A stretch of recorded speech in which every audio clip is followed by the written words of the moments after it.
Кан Валерьевич, но я так понимаю, вы проголосовали за президента Российской Федерации. Ну, спрашивать, за кого вы отдали свой голос, наверное, некорректно, но в целом, как вы оцениваете сегодняшний день?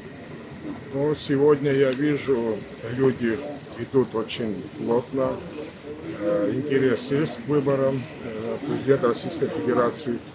И я больше чем уверен, что абхазский народ Абхазии сделал свой выбор. Я думаю, что этим выбором будет Владимир Владимирович Путин.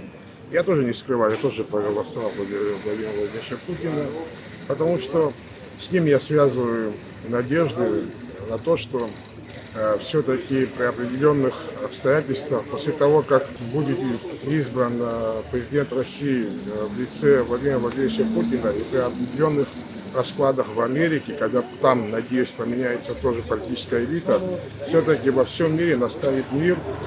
А мир – это всегда позитив, и самое главное, знаете, экономика, деньги, они любят тишину. Эта тишина нужна всем. И, конечно, мы все этого добиваемся. Другой вопрос, что я жду от выборов в России, от выборов президента Российской Федерации. Конечно, что между Абхазией и Россией будет новый импульс в наших отношениях, более качественный, более профессиональный.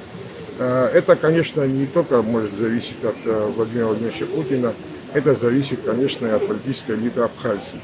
Сегодня нельзя не сказать, что назрела ситуация, когда верхи не могут, у нас низы не хотят, и молодые, и новые политики, которые должны, в конце концов, сменить эту власть. Я считаю, что эта власть сегодня не очень эффективна, она не успешна даже в наших формировании тех правильных дружеских и добрососедских отношений с Россией нанесен большой урон, я считаю. И новые политики в лице нас, молодых политиков, нам придется очень много делать, очень много работать, чтобы восстановить то доверие, которое существовало при Владиславе Абзеле, при Сергее Васильевиче Полябше. И первым долгом я считаю, что мы должны во главу ставить интересы наши и интересы России. Они должны быть взаимные интересы, но при всем при этом мы должны с учетом наших национальных интересов. Все соблюдая все эти нормы, я думаю, что мы достигнем. И в следующем году мы знаем, что у нас будут, вы все знаете, что у нас будет выбор. Я надеюсь, абхазский народ также уже сделал свой выбор. Они понимают, что эта политическая элита, она не способна. Нам надо все менять кардинально. Я думаю, что все будет хорошо.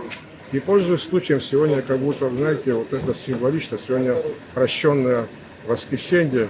Если я кому-то нанес вред или кого-то обидел, пусть они мне простят. Но если кто-то меня обидел, если Бог его простит, я его прощу. Все будет у нас хорошо.